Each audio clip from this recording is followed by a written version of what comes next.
The Great Hazelnut Harvest 2021 continues day 5. So we're continuing to pick. We've been blessed with wonderful weather here. The sun is shining. We've got a slight breeze, cool temperatures. Tomorrow's supposed to be rain, so we're picking as fast as we can to get as many nut clusters picked and into the drying bin. The other day it rained, and so that helped because we were so dry to essentially finish off some of these bushes. A lot of them are ripening very quickly now. Well, we've had some folks ask about the drying bin that we use to dry down the hazelnuts. So here it is. It's just a grain drying bin, relatively common on a lot of farms in Iowa. Well, anymore some of the bigger farms have gone to dedicated dryers, but this has a big fan then where we can run either just air or, of course, when it comes time to dry, the propane there provides burners that provides hot air that dries down the corn. We don't put any hot air on the hazelnuts, just run regular air. And then the air gets blown up through the perforated floor. The floor in the grain bin has slits in it. And so those slits allow air to blow up through. Well, let's fire up the fan here. Warning, this is going to be loud. I repeat, this is going to be loud.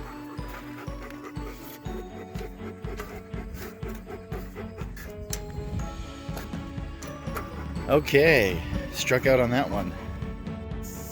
In addition to marking the bushes so that the pickers know which ones to pick that are ripe and ready to go, I'm also doing some basic maintenance. So one of the things that's pretty typical is for some of these heavy laden bushes to be bent over and actually hitting the ground. And so sometimes they can be so heavy laden that they actually snap off and they break.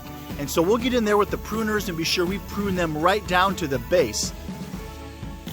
So we're coming up to an area here where we have several heavy laden branches, bushes I should say, and you can see they're just laying over basically on the ground there.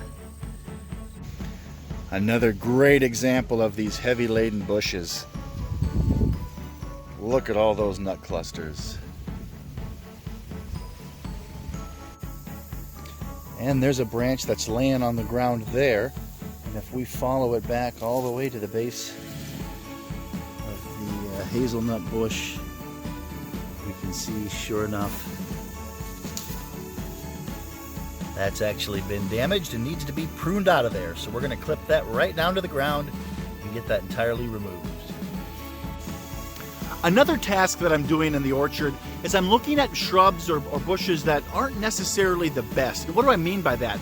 Well, they might be great big giant bushes that don't have much for nuts on them, or they have single nuts kind of spread all over the place.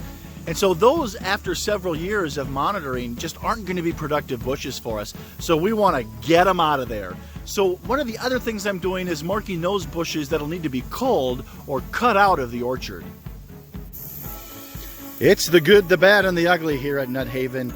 And so just want to showcase this. It happens, so it's just part of the experience. Here's a volunteer mulberry that didn't get on top of 2 or 3 years ago when I should have, and now it's really spread here to a couple of main stems, so need to get that cut out of there and treat that stem for the mulberry and let that hazelnut really flourish.